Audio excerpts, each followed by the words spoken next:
नमस्कार, मैं रवीश कुमार। भारत ने लाहौर के एयर डिफेंस सिस्टम को ध्वस्त कर देने का दावा किया है। कई जगहों पर खबरें छपी हैं कि लाहौर ने भारत के 15 शहरों पर हमले की कोशिश की, लेकिन सेना ने जवाब दिया और पाकिस्तान कामयाब नहीं हो पाया। दोस्तों, तो आज आइए हम सुनते हैं कि जिस तरीके से पाकिस्तान ने हमारे भारत पे गंदी नज़र उठाई तो किस तरीके से भारतीय सेना ने उसको जवाब दिया।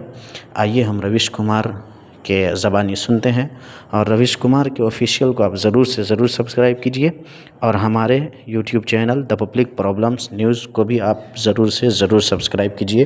धन्यवाद। एयर डिफेंस सिस्टम को ध्वस्त कर देना यह सब बता रहा है कि दोनों देशों की सेना अब टकराने के करीब आ रही है। भारत ने साफ साफ कह दिया है कि 7 मई को बता दिया गया था। भारत ने पाकिस्तान के किसी सैनिक ठिकाने को टारगेट नहीं किया है, लेकिन अगर पाकिस्तान भारत के सैनिक ठिकानों को टारगेट करेगा तो माकूल जवाब दिया जाएगा।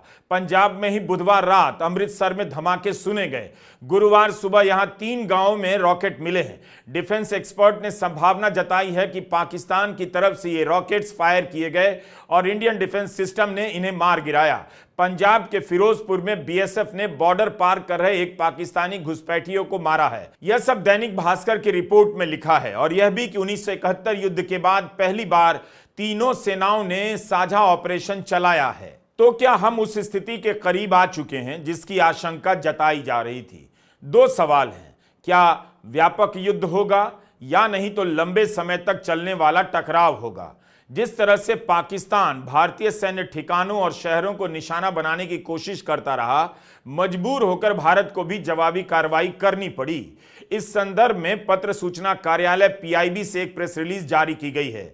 इसी में बताया गया है कि 7 और 8 मई की रात पाकिस्तान ने भारत के उत्तरी और पश्चिमी इलाकों के कई सैन्य ठिकानों को निशाना बनाने का प्रयास किया, जिसे भारतीय सेना और वायु सेना ने नाकाम कर दिया, और जवाबी कार्रवाई में पाकिस्तान के कई जगहों पर एयर डिफेंस रेडार और सिस्टम को निशाना बनाया गया है। यह पीआईबी की रिलीज है। इसमें भारत सरकार ने बताया है कि भारतीय सेना ने कई जगहों पर पाकिस्तान के रेडार सिस्टम को टारगेट किया है। वैसा ही हमला किया गया जैसा पाकिस्तान ने किया। इसमें लिखा है कि पाकिस्तान ने गुजरात के भुज और राजस्थान के फलोदी इलाके में भी टारगेट करने का प्रयास किया। इसी के साथ साथ अवंतीपुरा, श्रीनगर, जम्मू, उरी, पुंछ, पठानकोट, अमृतसर, कपूरथला, जालंधर, लुधियाना, आदमपुर, बठिंडा, चंडीगढ़ के सैनिक ठिकानों पर निशाना बनाने का प्रयास कर रहा था, जिसे भारत ने नाकाम किया है। पाकिस्तानी ड्रोन और मिसाइलों से टारगेट किया जा रहा था, जिसे integrated counter US grid and air defence system की मदद से फेल कर दिया गया। सरकार ने कहा है कि पाकिस्तान के हमले को रोकने के लिए भारत को मजबूर होकर जवाबी कार्रवाई करनी पड़ी है। भारत सरकार ने कहा है कि कई जगहों से मलबा इकट्ठा किया जा रहा है ताकि साबित किया जा सके कि हमला पाकिस्तान की तरफ से हुआ है। पाकिस्तान की ओर से दावा किया जा रहा है कि उसने भारत के 12 ड्रोन गिरा दिए हैं। सरकार ने कहा है कि पाकिस्तान ने एलओसी यानी नियंत्रण रेखा पर बिना किसी उकसावे के गोलीबारी की है। खबर है कि प्रधानमंत्री मोदी ने भारत सरकार के सचिवों के साथ उच्च स्तरीय बैठक की है ताकि राष्ट्रीय सुरक्षा से जुड़ी किसी भी आपात स्थिति में सभी विभागों के बीच तालमेल बनी रहे। पीआईबी के नोटिस में लिखा है, कुपवाड़ा, बारामूला, उरी, पुंछ, मेंढार और राजौरी में मोटार्स और हेवी कैलिबर आर्टिलरी का इस्तेमाल हुआ। सरकार ने माना है कि पाकिस्तान की गोलीबारी और गोलाबारी से भारत की 3 महिलाओं और 5 बच्चों समेत 16 लोगों की जानें गई हैं। इसका मतलब है कि सीमावर्ती इलाकों के हालात सुदूर मैदानी इलाकों से काफी अलग हो चुके हैं। यहां तनाव और टकराव की स्थिति पैदा हो रही है। पुंछ के मेन बाजार का यह सन्नाटा बता रहा है कि जिस तरह से पाकिस्तान उकसावे की रणनीति पर चल रहा है और भारत को जवाब देना पड़ रहा है, उससे लगता है कि सीमावर्ती इलाकों में आने वाले कई दिन आशंकाओं में गुजरेंगे। आमतौर पर इस बाजार में बहुत रौनक रहती है, लेकिन आज 8 मई की सुबह दुकानों के शटर गिरे हुए थे और रास्ते एकदम खाली। पता चलता है कि युद्ध की आशंका का असर इन इलाकों में कितना अलग होता है। मीडिया में पुंछ की रिपोर्टिंग तो है, लेकिन जिस स्तर से इन इलाकों में पाकिस्तान की फायरिंग चल रही है, भारतीय सेना जवाब दे रही है, उसकी रिपोर्ट क्या आप तक बराबर से पहुंच रही है? पुंछ के बहाने हम इन्हीं सब सवालों पर बात करना चाहते हैं ताकि स्थिति को हल्के में ना लें और किसी भी स्थिति के लिए तैयार रहें। मीडिया में स्थानीय लोगों ने कहा है 40 साल में ऐसा हमला नहीं देखा गया। पुंछ नियंत्रण रेखा के करीब है। आकाशवाणी पर इसकी सूचना तो है कि पुंछ और राजौरी से सैकड़ों की संख्या में लोगों को खाली कराया गया है। ऐसी खबरें बाकी मीडिया में भी हैं, लेकिन लोग कहां रखे गए हैं, किसके घरों में जाकर रह रहे हैं, स्कूल में हैं तो कैसे रह रहे हैं, इसका कोई खास कवरेज नहीं दिखा। जहां भी है कवरेज वहां बहुत सीमित है। पुंछ के अलावा अन्य शहरों में हुए हमलों में 16 लोगों की जान चली गई, 57 से अधिक लोगों के घायल होने की खबर है। ग्रेटर कश्मीर अखबार ने लिखा है कि पुंछ पर हुआ हमला 6 घंटे तक चला। मैदानी इलाकों से युद्ध की मांग होने लग जाती है, लेकिन सीमा पर बसे इन गांवों के लोग बिना युद्ध के ही निशाने पर हैं। नाम के अलावा मरने वाले कौन थे, क्या करते थे, उनके परिवार की क्या हालत है, इस बारे में कहीं से कोई खास डिटेल खबर नहीं मिल रही। इस वीडियो के अलावा हम भी आपको कुछ अलग जानकारी देने में असमर्थ हैं।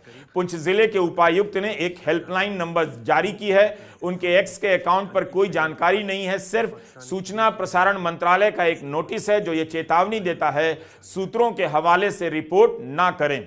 ये सारी सूचनाएं बता रही हैं कि भारत और पाकिस्तान की सीमाओं से लगे इलाकों में टकराव की स्थिति लगातार बनी हुई है, बढ़ती जा रही है।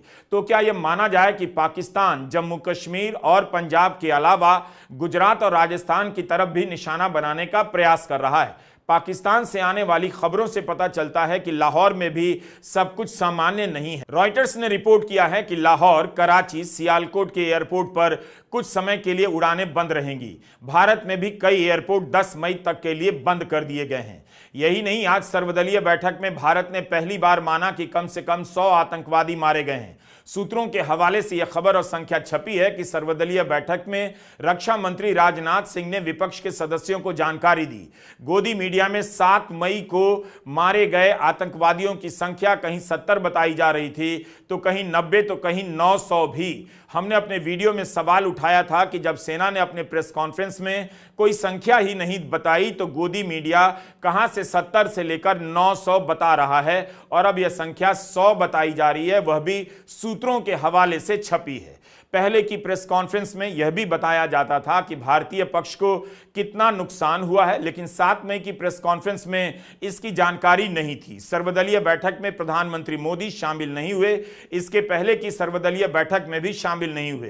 कांग्रेस महासचिव जयराम रमेश ने कहा था कि प्रधानमंत्री को भी बैठक में आना चाहिए। नेता प्रतिपक्ष राहुल गांधी ने कहा कि संकट की घड़ी में कांग्रेस सरकार के साथ है और जो भी कुछ सरकार ने हमें बताया है उसे लेकर हम पब्लिक में चर्चा नहीं करना चाहते। सरकार को जो मदद चाहिए हम देने को तैयार हैं। हम चाहते थे कि इस मीटिंग में प्रधानमंत्री जी पधारें और संक्षिप्त में वो अपनी बात रखेंगे, जो घटना घटी है या जो आज भारत ने जो टेररिस्ट के खिलाफ एक्शन लिया है और खासकर हमारे जवानों ने जो हिम्मत दिखाई, उन जवानों को तो हम सैल्यूट करते हैं और उनका अभिनंदन करते हैं। इस बारे में हम ये चाहते थे कि वो खुद आए और अपनी बात रखे, तो ये सबको एक बहुत बड़ा उसका लाभ मिलता था। लेकिन उन्होंने नहीं आए और लास्ट मीटिंग में भी उन्होंने नहीं आया। ये बड़ी दुख की बात है। जब हम सब मिल के कर रहे हैं और गवर्नमेंट को हम पूरी, जितने भी इंडिया अलायंस के गठबंधन पार्टी के लोग हैं वो पूरे थे, और दूसरे जो अलायंस नहीं भी है तो दूसरे पार्टी के लोग भी एक वॉइस में सभी ने कहा कि आप आगे बढ़ो, हम आपको पूरी मदद करेंगे, हम आपके निर्णय के साथ हैं। उधर सरकार की जवाबी कार्रवाई के बाद से पाकिस्तान बौखला गया है। पुंछ और राजौरी के इलाके में अंधाधुंध फायरिंग किए जा रहा है। भारतीय सेना ने सुबह 2:45 बजे ट्वीट किया है कि पाकिस्तान सीज फायर का उल्लंघन किए जा रहा है और भारतीय सेना इसका जवाब दे रही है। हताशा में पाकिस्तान सीमावर्ती इलाकों में सीज फायर का उल्लंघन कर रहा है। गृहमंत्री अमित शाह ने इन इलाकों की सुरक्षा और जरूरी चीजों के इंतजाम को लेकर मुख्यमंत्रियों और लेफ्टिनेंट गवर्नर से बैठक भी की है। इंडियन एक्सप्रेस के अरुण शर्मा और दिव्या गोयल की रिपोर्ट में कुछ नाम हैं। लांस नायक दिनेश कुमार शहीद हुए हैं। 14 साल की जोया खान, 12 साल की जैन खान की मौत हो गई। दोनों भाई बहन हैं। अल जजीरा ने लिखा है कि इनके घर पर बम गिरने के कारण छत ढह गई और दोनों की मौत हो गई। 7 साल की एक बच्ची मरियम खातून, 13 साल का विहान भार्गव पाकिस्तान की गोली की चपेट में आ गए। 55 साल के अमरीक सिंह, 48 साल के रणजीत सिंह की गोली लगने से मौत हुई। 35 साल की बलविंदर कौर भी मारी गई। मोहम्मद रफी और स्थानीय मस्जिद के कारी मोहम्मद इकबाल गोली के शिकार हो गए। ये सभी नाम पुंछ जिले के हैं, जहां पाकिस्तान की तरफ से लगातार फायरिंग की जा रही है। ये सब उन भारतीय नागरिकों के नाम हैं जिनकी मौत पाकिस्तान के हमले से हुई है। इन सब की मौत पर भी शोक मनाया जाना चाहिए, लेकिन पुंछ को लेकर गोदी मीडिया की रिपोर्टिंग सीमित है, कहीं कहीं अच्छी भी है, मगर कई जगहों पर इस तरह से रिपोर्टिंग की जा रही है कि किसी का भी सर शर्म से झुक जाए। ऑल्ट न्यूज के फैक्ट चेकर मोहम्मद जुबैर ने दिखाया है कि कारी मोहम्मद इकबाल की मृत्यु को गोदी मीडिया चैनलों ने किस तरह से पेश किया। कई बड़े मीडिया चैनलों ने यह झूठ बोला कि कारी मोहम्मद इकबाल कोई आतंकवादी हैं और पाकिस्तान के कोटली कैंप में भारत के हमले में इनकी मौत हुई। रात के अंधेरे में पाकिस्तान की तरफ से हुई गोलीबारी में उनकी मौत हुई। इनके बारे में चैनलों और अखबारों ने क्या क्या झूठ नहीं कहा कि यह लश्कर तैयबा के कमांडर हैं, 2019 के पुलवामा हमले में भी शामिल थे, जबकि सच यह है कि कारी मोहम्मद इकबाल शिक्षक थे। तो अफवाहों पर ध्यान ना दें, हर सूचना को परखने का प्रयास जरूर करें। बलिया के निवासी को आतंकवादी बताने की जल्दी के बाद भी कोई इन चैनलों के खिलाफ अभियान नहीं चलाता, ना ही इनके दुस्साहस पर असर पड़ता है। गोदी मीडिया ही था जिसने पहलगाम हमले के बाद पाकिस्तानी वक्ताओं को अपने चैनल पर बिठाया, जिन वक्ताओं ने भारत के बारे में अपमानजनक बातें कहीं। उन्हें किसी ने गद्दार नहीं कहा और कहा भी नहीं जाना चाहिए, लेकिन अब उन्हीं गोदी चैनलों पर लोग बैठकर भारत के लोगों को गद्दार कह रहे हैं। जो पत्रकार सुरक्षा से जुड़ी खबरों को रिपोर्ट करते हैं, उन्हें अपनी ही खबर को किसके डर से डिलीट करना पड़ता है, ट्रोल के डर से या सरकार के डर से। द हिंदू की विजेता सिंह की रिपोर्ट का सब लोहा मानते हैं, लेकिन एक ट्वीट को लेकर उन्हें कितना ट्रोल किया गया। उसी से मिलती जुलती खबर ट्रिब्यून और CNN में भी रिपोर्ट हुई है। राष्ट्रीय एकता के इस महायज्ञ में विजेता सिंह की एक अलग खबर के लिए कोई जगह नहीं। अगर गलती भी हुई है तो इतने अनुभवी पत्रकार के लिए गलती की कोई जगह नहीं। विजेता को गद्दार, देश का दुश्मन, न जाने क्या क्या कहा जा रहा है। कोई गिरफ्तारी की मांग कर रहा है। इन बातों को पढ़कर एक महिला पत्रकार पर क्या असर हो रहा होगा, उनकी मानसिक हालत क्या होगी, या किसी की भी ऐसे में मानसिक हालत क्या हो सकती है, किसी को इसकी परवाह नहीं। दूसरों को गद्दार ठहराने वाले लोग सरकार की ताकत के दम पर किसी का चैन छीन रहे हैं। लोग इतना डरे सहमे हैं कि कोई विजेता सिंह के लिए बोल भी नहीं रहा। वो पत्रकार भी नहीं बोल रहे जो विजेता को अपने कार्यक्रमों में बुलाते हैं और सुरक्षा से जुड़े विषयों पर उनसे बातचीत करते हैं। हिंदू की पत्रकार विजेता सिंह को किस तरह से ट्रोल किया गया, उनके किरदार से लेकर उनके कौशल पर सवाल उठाए गए। उसी समय में गोदी चैनलों पर सरेआम झूठ की ऐसी ऐसी इमारतें खड़ी की जा रही हैं जिसके सामने तथ्य की कोई जगह नहीं। कारी मोहम्मद इकबाल को आतंकवादी बता दिया गया। एक चैनल की एंकर ने तो यह ट्वीट कर दिया है कि युद्ध शुरू हो चुका है। क्या यह सही है? सरकार ने तो ऐसा कोई ऐलान नहीं किया। हम सभी कितनी जिम्मेदारी से लिख रहे हैं, बोल रहे हैं, लेकिन गोदी एंकरों को पूरी छूट है।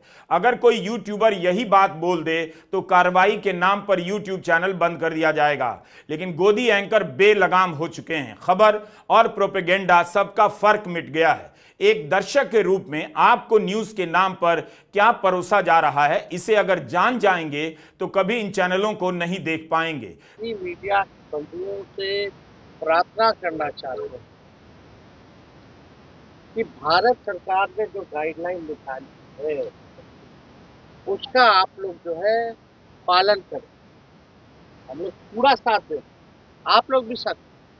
कई मीडिया चैनलों में हमने देखा है कि हमारी क्या स्ट्रैटेजी है, हमारा कहाँ आर्मी नेवी का डिप्लॉयमेंट है, एयरफोर्स का डिप्लॉयमेंट है, वो दिखाया जा रहा है। ये नहीं दिखाना चाहिए हम लोगों को। जो भारत सरकार केवल व्यूज, कुछ मीडिया है केवल व्यूज पे और स्टूडियो में ही लड़ाई लड़। तो हम तो ये कहेंगे कि भाई बॉम्बे में जो घटना हुई थी, जो टेररिस्ट अटैक हुआ था, लाइव चलाया जा रहा था, अब आया हेलीकॉप्टर, लाइव देख देख करके आतंकवादी जो हैं उस हिसाब से अपना एक्टिविटी बदल रहे थे, तो नुकसान तो देश को हो रहा था।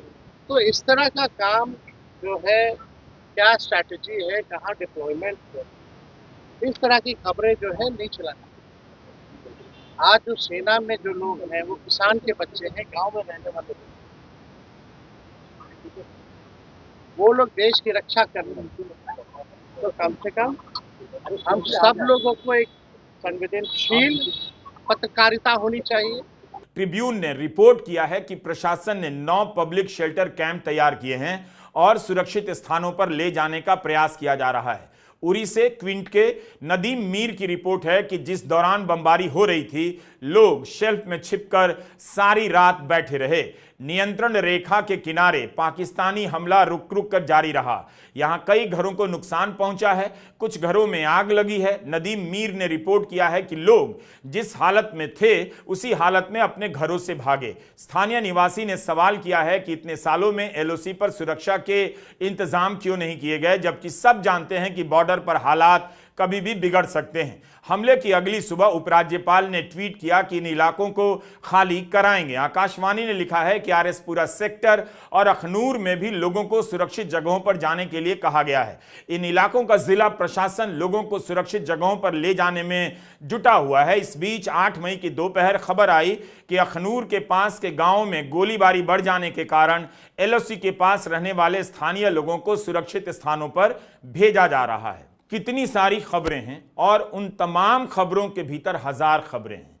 कहने का मतलब है कि सीमावर्ती इलाकों के लोग युद्ध के बिना भी युद्ध की आशंका से घिरे रहते हैं, घिर गए हैं। उनकी चिंताएं हमारी आपकी चिंताओं से बिल्कुल अलग हैं।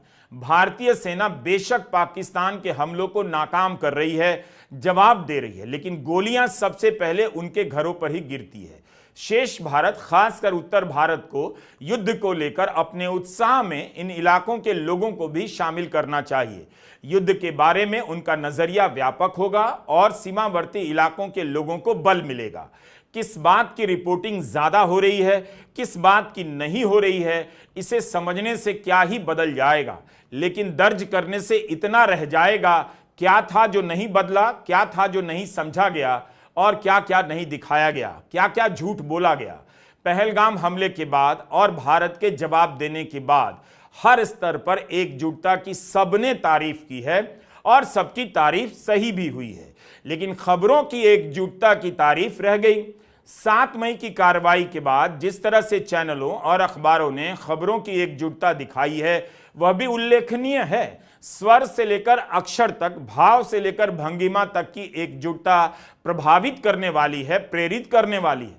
कई बार कई चैनलों ने मिलकर एक ही झूठ को दोहराया। इस एकजुटता से केवल उन्हीं को निराशा हुई जिन्हें जीवन में युद्ध की रिपोर्टिंग पढ़ने और जानने का सौभाग्य प्राप्त हुआ है। बाकी आबादी का विशाल जनसमूह ऐसे दुर्लभ और कुलीन साहित्यों से वंचित रहा है जिनमें मानवीय पक्षों को उभारकर युद्ध का विनाश दिखाया जाता रहा है। इसलिए आम नागरिकों पर अभी यह बोझ नहीं डालना चाहिए कि युद्ध की रिपोर्टिंग कैसे की जाती है, कैसी होनी चाहिए। विचित्र बात यह है कि जब एकजुटता इतनी ठोस हो तब एक दो आवाजों के अलग होने से सोशल मीडिया पर हमला क्यों शुरू हो जाता है? सवाल पूछने पर गद्दार क्यों कहा जाता है? दूसरों को गद्दार कहने वालों की भीड़ में कौन कौन है, क्या कोई बता सकता है? पता कीजिए। आप इन्हें जानते होंगे। केवी सुब्रमण्यम, आप मोदी सरकार के आर्थिक सलाहकार रहे, अर्थव्यवस्था जैसे संवेदनशील मसले पर सरकार को सलाह देते रहे, आर्थिक नीतियों में इनकी भूमिका रही, अंतर्राष्ट्रीय मुद्रा कोष में इनका कार्यकाल समय से पहले सरकार ने ही टर्मिनेट कर दिया, यानी भारत के कार्यकारी निदेशक के पद से त्वरित रूप से इन्हें हटाया गया। केवी सुब्रमण्यम भी पहलगाम के हमले के बाद से खूब रीट्वीट किए जा रहे हैं। इनके ट्वीट का अध्ययन कीजिए।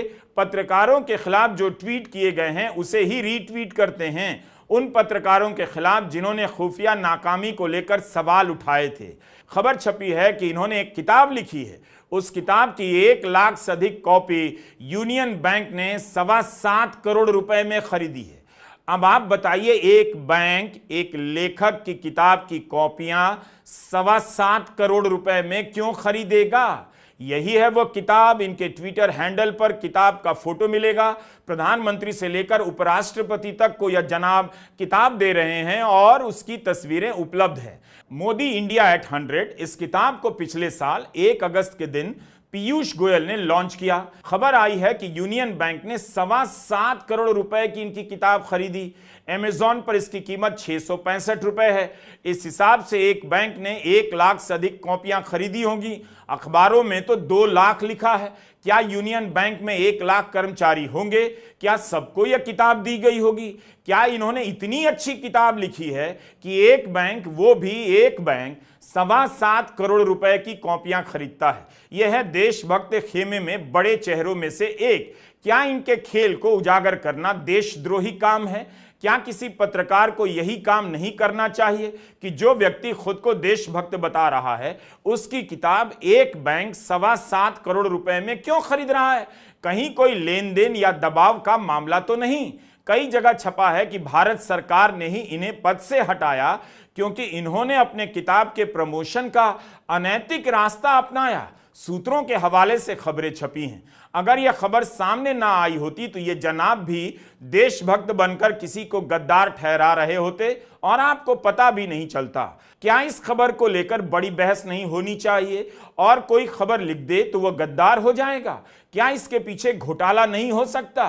क्या यह सवाल पूछने का समय अब नहीं? क्या देश रुक गया है? क्या किसी ने यूनियन बैंक पर ईडी के छापे की मांग की?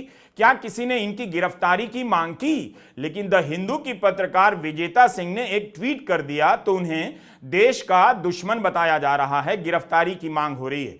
केवी सुब्रमण्यम का उदाहरण हमने दिया ताकि आप समझ सकें, जब कोई पत्रकार सवाल करे तो सुनिए, उससे उम्मीद कीजिए कि वह खबरों का पीछा कर रहा है या नहीं, सवाल कर रहा है या नहीं, और कोई खुद को कितना भी देशभक्त कहे उस पर भी नजर रखिए। वरना आपको कैसे पता चलेगा कि एक बैंक ने 7.25 करोड़ रुपए की लागत से केवी सुब्रमण्यम की किताबों को खरीदा है? क्या इसके पीछे कोई खेल नहीं हो सकता? ठीक है, पहलगाम हमले पर भारत ने जवाब दिया, अपने समय से जवाब दिया, लेकिन वो पत्रकार कहीं से गद्दार नहीं कहे जा सकते जो सवाल कर रहे थे कि सुरक्षा में चूक कैसे हो गई। यह सवाल तो उन परिवारों का भी था जिनके अपने मारे गए। वही पूछ रहे थे कि हजारों लोग पहलगाम जा रहे थे तो किसी की नजर क्यों नहीं पड़ी। उन सभी ने भी सरकार की कार्रवाई का स्वागत तो किया है। सवाल पूछने वाले भी सरकार के साथ हैं। क्या एक सवाल के पूछने से किसी की देशभक्ति तय होगी? सोशल मीडिया पर एक बड़ा वर्ग तैयार किया जा रहा है, हो चुका है। इसी का एक हिस्सा जाति गणना को लेकर सरकार के बारे में 2 दिन पहले अनाप शनाप बोलने में लगा था। अब वही पलटकर सरकार से सवाल पूछने वालों को फिर से गद्दार गद्दार बोल रहा है। इनका अपना कोई ठिकाना नहीं, देशभक्ति का सर्टिफिकेट बांटने आ जाते हैं। नफरत की इसी फैक्ट्री के खिलाफ कर्नल सोफिया कुरैशी और विंग कमांडर व्योमिका सिंह को सामने लाया गया। यह जवाब केवल पाकिस्तान के लिए नहीं था, नफरत की उस फैक्ट्री के तमाम मैनेजरों के लिए भी था जो धर्म का नाम लेकर अपने ही देशवासियों के बीच खाई पैदा करना चाहते थे, भले ही इसका सांकेतिक मतलब हो। लेकिन भारत के पराक्रम के इस ऐतिहासिक क्षण में उस फैक्ट्री के किसी मैनेजर का योगदान याद नहीं किया गया, बल्कि याद करने लायक भी नहीं था। विदेश सचिव विक्रम मिस्री का बयान याद कीजिए। उन्होंने क्या कहा? उन्होंने क्यों कहा कि सांप्रदायिक दंगों को नकार देने का श्रेय नागरिकों को जाता है? इस हमले का मुख्य उद्देश्य इसे प्रतिकूल रूप से प्रभावित करना था। पिछले वर्ष आप सभी जानते हैं 2.25 करोड़ से अधिक पर्यटक कश्मीर आए थे। इस हमले का मुख्य उद्देश्य इसलिए संभवतः यह था कि इस संघ राज्य क्षेत्र में विकास और प्रगति को नुकसान पहुंचाकर इसे पिछड़ा बनाए रखा जाए और पाकिस्तान से लगातार होने वाले सीमा पार आतंकवाद के लिए उपजाऊ जमीन बनाने में सहायता की जाए। हमले का यह तरीका जम्मू और कश्मीर और शेष राष्ट्र दोनों में सांप्रदायिक दंगे भड़काने के उद्देश्य से भी प्रेरित था। इसका श्रेय सरकार और भारत के सभी नागरिकों को दिया जाना चाहिए कि इन प्रयासों को विफल कर दिया गया। विक्रम मिस्री ने जिन नागरिकों को श्रेय दिया वो कौन थे, इस पर बहस होनी चाहिए। वही थे जिन्होंने जोखिम उठाया, धारा के खिलाफ खड़े होकर धर्म के नाम पर चलाई जा रही नफरती आंधी को रोका। कौन था जो सांप्रदायिक माहौल पैदा करने की कोशिश कर रहा था, इस पर बहस होनी चाहिए कि सांप्रदायिक दंगों की आतंकी साजिश को हराने वाले नागरिक कौन थे और भड़काने की कोशिश करने वाले नागरिक कौन थे। दरअसल एक माहौल बनाया जा रहा है और इस माहौल की आड़ में उन लोगों को गद्दार कहा जा रहा है जिन्होंने सांप्रदायिक सोच को हरा दिया। इन लोगों ने पहली बार अपनी ताकत का राष्ट्रीय स्तर पर सफलतापूर्वक प्रदर्शन किया तो घबराहट है। जिन्होंने सवाल पूछा और जो आगे भी सवाल पूछेंगे उन्हें टारगेट किया जा रहा है। दूसरों को गद्दार कहने वाले, सांप्रदायिक नफरत फैलाने वाले अपनी इस नैतिक और बौद्धिक हार को पचा नहीं पा रहे। उन्हें समझ नहीं आ रहा कि सरकार ने उनको भी जवाब दिया है। उन्हीं को जवाब देने के लिए कर्नल सोफिया कुरैशी को लाया गया। आप सभी सांप्रदायिक बातों का पुरजोर विरोध करते रहिए, यही सही बात है और यही राष्ट्रीय कर्तव्य है। आपके पोस्ट पर आकर गालियां लिखने दीजिए। इन्हें यह बात हजम नहीं हो रही है कि भारत ने अपनी शक्ति के प्रदर्शन के जश्न से इन्हें बाहर कर दिया, इस तरह के विचार को निकाल फेंका है। बारात से बाहर कर दिए गए ये लोग बारात में आकर डांस कर रहे हैं ताकि लगे कि जीत इनकी है और केवल इनकी है। नमस्कार, मैं रवीश कुमार।